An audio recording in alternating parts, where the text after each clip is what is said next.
Salut! On se retrouve aujourd'hui pour mon dernier update du mois d'août pour les deux défis, défi l'ivresse estivale, mets du bleu sur ta palle. Et ça n'a pas été très productif ce mois-ci. Dans le mois de juillet, j'avais lu quand même 3 livres, et là, pour le mois d'août, j'ai juste lu Coyote. Ça va être une vidéo un peu spéciale dans le sens que je vais faire mon update des deux défis, mais étant donné que j'ai juste lu Coyote, je vais vous faire mon avis complet dessus. Et là, comme d'habitude, j'ai vlogué, mais j'ai pas tant vlogué parce que j'ai eu un petit peu de difficulté dans ma lecture. T'sais. Ça n'a vraiment pas rapport au roman, je vais vous l'expliquer un peu plus tard, mais c'était ma concentration qui était vraiment pas là. Le mois d'août, c'est le mois où est-ce que je pars en vacances. Fait que je vous laisse sur les images, on se retrouve après. Salut, je suis en train de faire 3000 trucs en même temps parce que ça fait moins d'une semaine que je suis revenue de mes vacances dans la Mauricie. Et là, en fin de semaine, je repars dans la Mauricie. Fait que je suis comme ménage, bagages, épicerie, tout. Puis là, faudrait que je commence mon vlog pour le mois d'août parce que je sais pas si vous avez vu ma vidéo qui est l'update du mois de juillet pour les défis l'ivresse festival et mettre du bleu sur ta palle. Mais là, nous sommes le 20 août et c'est comme le vlog, mon premier vlog avec le premier livre parce que j'ai commencé Coyote, je pense, en début août et je suis encore dedans. Tu sais, on voit pas mon signet, là, mais c'est un très très gros pavé et en plus, ce qui aide pas, c'est que je sais pas, quand j'étais comme dans ma semaine de vacances dans nature, j'ai juste ça à faire, lire, mais on dirait que je suis distraite partout, je suis pas concentrée, puis c'est pas parce que le roman il est pas bon, au contraire, il est vraiment excellent et j'aurais aimé comme y dédier plus de mon temps, genre à lire, être concentrée, mais on dirait que être sur le bord du lac, t'as comme plus envie d'aller te baigner ou, comme je dis, j'étais distraite par tout. J'ai pas vraiment eu le temps de continuer de lire depuis que je suis revenue, puis là en plus, je me prépare pour aller en fin de semaine ailleurs, mais quand même, ça se lit rapidement dans le sens que, tu sais, c'est un format court, tu sais, c'est pas un grand livre, puis l'écriture, l'écriture est... Voyons. Très correct. Là, je sais pas, les pages sont comme plus courtes, fait qu'on dirait que tu lis ta page comme plus rapidement. Mais bon. Bon, là, ma sécheuse m'appelle.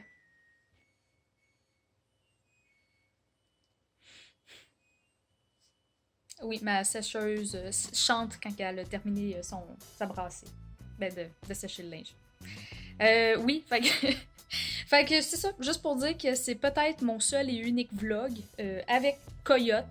Et en espérant que je le termine d'ici fin août, mais tu sais, quand que je vous disais que je suis pas certaine de lire les 2 autres livres prévus, c'est ça. Mais tu sais, ça sera ça, puis au moins, je sais pour Défi l'ivresse estivale, je vais avoir comme lu beaucoup de catégories, je pense la majorité quand même. Mets du bleu sur ta page, si j'atteins la moitié du challenge, ça sera déjà ça. Fait que... Je sais même pas s'il va y avoir un autre vlog après, sinon, vous allez me voir dans la suite de la vidéo. Bye!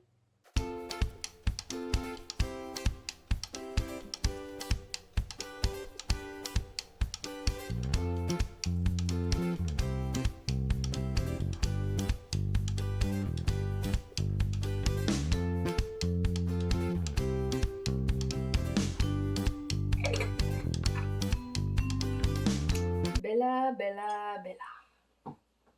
Vous avez sûrement noté la qualité entre le vlog et la vidéo que je fais là en ce moment. C'est normal, j'ai changé de sel entre-temps.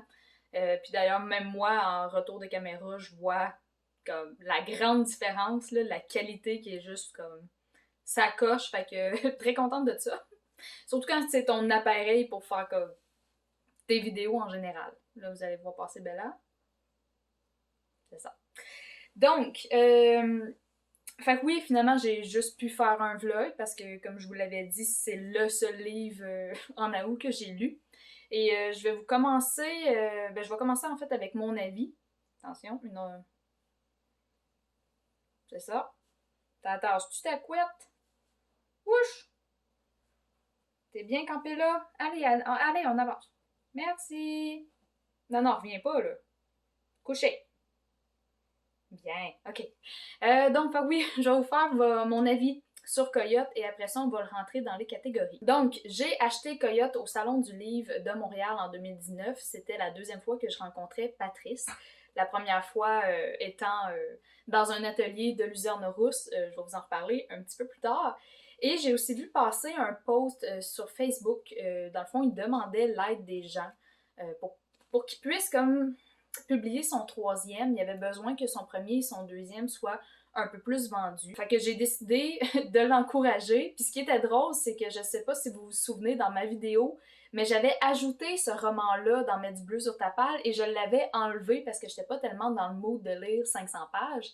Et suite à ce post Facebook-là, ben, j'ai décidé de le remettre et j'ai dit à Patrice que hier, j'allais essayer de l'encourager et d'aller comme au mieux de ma portée, de l'encourager à ma façon, finalement. Vous pouvez voir sur la couverture que ça donne un indice sur l'univers. Si vous connaissez pas c'est quoi, ben c'est un western fantasy. Donc, un background qui ressemble aux États-Unis. C'est fictif, par exemple. Fantasy, il y a des villes fictives, mais on rejoint cowboy indien. Il y a une touche fantastique, donc il y a des créatures.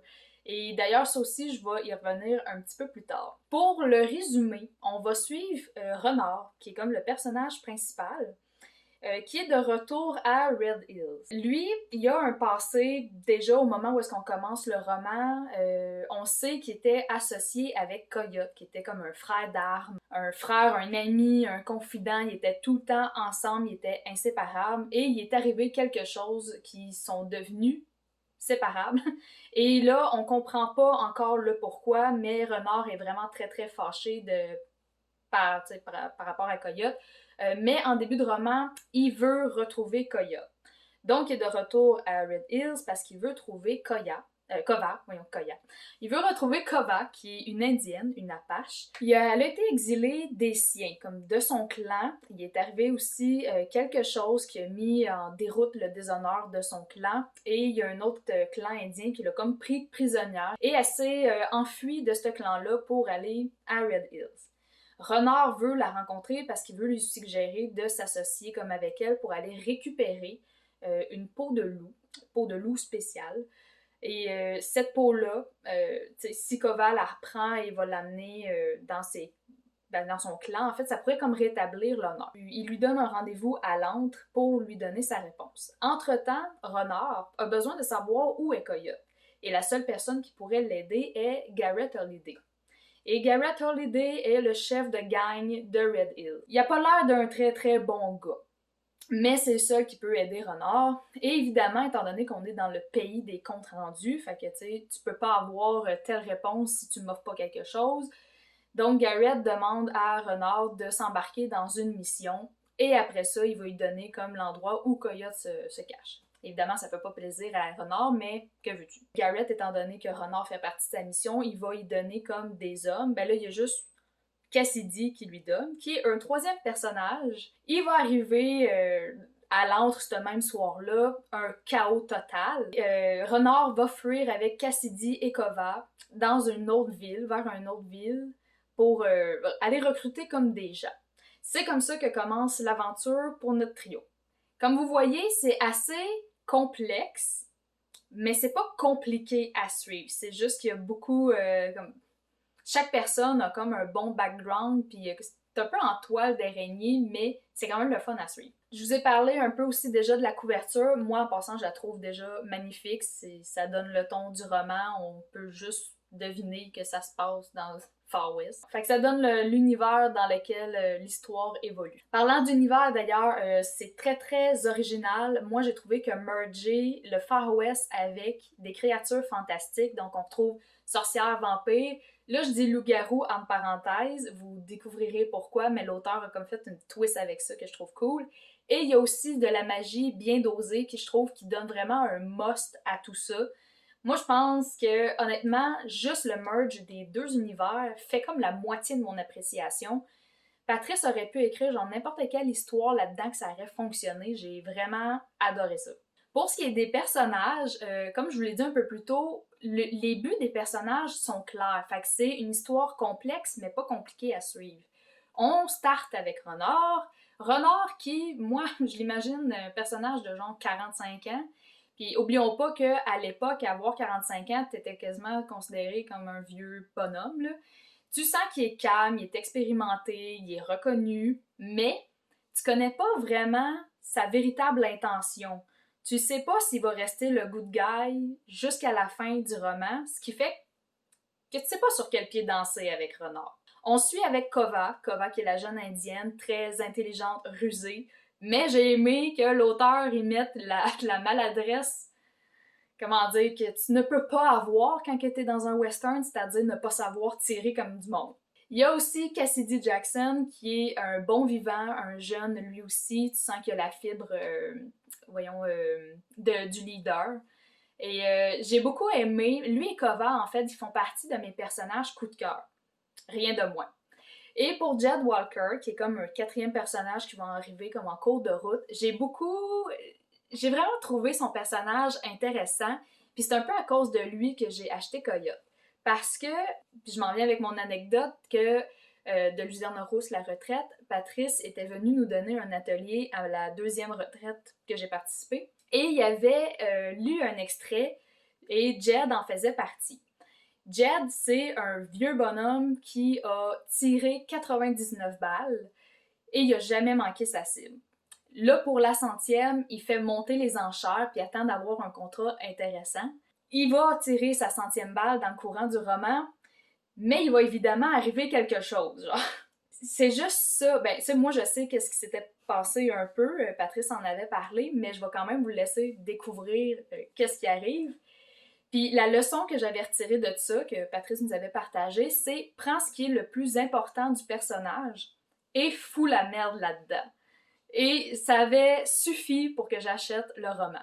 Deux autres personnages que je trouve que fallait le faire, c'est évidemment Coyote et Anachenko. Ces deux personnages super importants, s'ils n'étaient pas là, l'histoire n'aurait pas existé, mais sont genre quasi absents du roman. En fait, t'es vois, je pense, à peu près vers la fin. Fait fallait le faire, là, je veux dire. Puis j'ai aimé ça, tu sais, t'as deux personnages super importants, mais t'es vois pas, des fantômes. Pour ce qui est de l'intrigue, c'est de l'information au fur et à mesure. C'est, en fait, on l'a au compte-gouttes tout au long de la lecture, et l'information vient des personnages, mais ils ont une retenue, puis tu vois, c'est un peu la décision de l'auteur, parce que dès le début, les personnages pourraient juste tout dire. Par exemple, Renard, sur sa relation avec Coyote, qu'est-ce qui est arrivé, mais on n'aurait pas eu la même satisfaction à la fin. Donc, je suis comme contente du choix, j'ai aimé ça, mais c'est ça, je sentais la retenue, mais je comprenais le pourquoi. Pour ce qui est de la fin vient fermer des parenthèses, évidemment, ouvertes plus tôt dans le roman. Moi, ça m'a carrément donné envie de lire le deuxième tome qui s'appelle Chanko, qui est en fait la sorcière Anna Chanko. Ça l'a frôlé le coup de cœur. Je pense que pourquoi je dis pas que c'est un coup de cœur, je pense juste que c'est vraiment personnellement le genre, parce que le western, les films de western, whatever, c'est pas de quoi que j'y vais naturellement. Fait que, mais pour vrai, écoute, le coup de cœur, il est là, moi je suis juste en dessous, là, c'est rien, là. Mais je réitère ce que je dis, c'est vraiment excellent, excellent, excellent. Fait que vous comprendrez que mon appréciation générale, c'est vraiment excellent. Et que, ben, c'est ça, l'auteur a vraiment une très bonne plume, c'est addictif. J'ai aimé l'histoire, j'ai aimé les personnages, j'ai aimé passer à travers le roman. J'ai hâte de voir le deuxième tome, parce que la fin, de la manière que les personnages parlent, c'est sûr que ça ne peut pas en rester là. Donc voici ce qui en est en fait pour mon avis. Maintenant, on va rentrer ça dans les catégories. Donc, pour le défi Livresse estivale, j'ai eu la surprise de voir qu'il n'y était pas dans les catégories. Je ne l'ai pas rentré du tout.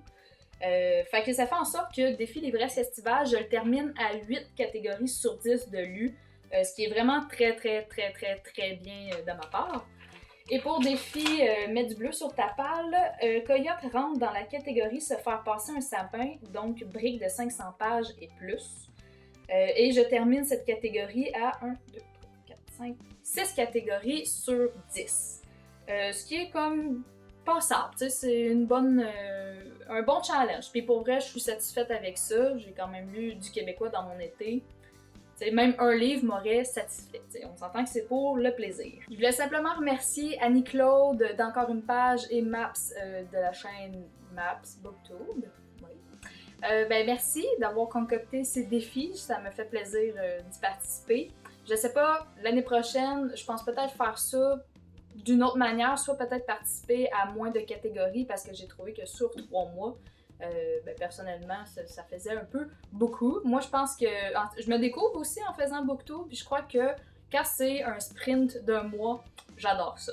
Et j'imagine que l'année prochaine, en tout cas si les challenges reviennent, je sais que Défi l'ivresse estival, oui, mais du bleu dans la page, je ne suis pas certaine, mais ça va me faire plaisir de reparticiper. Fait que c'est ce qui termine l'update et l'avis sur Coyote. Et ben, comme d'habitude, je vous souhaite une bonne semaine livresque et nous on va se retrouver dans une prochaine vidéo. Bye!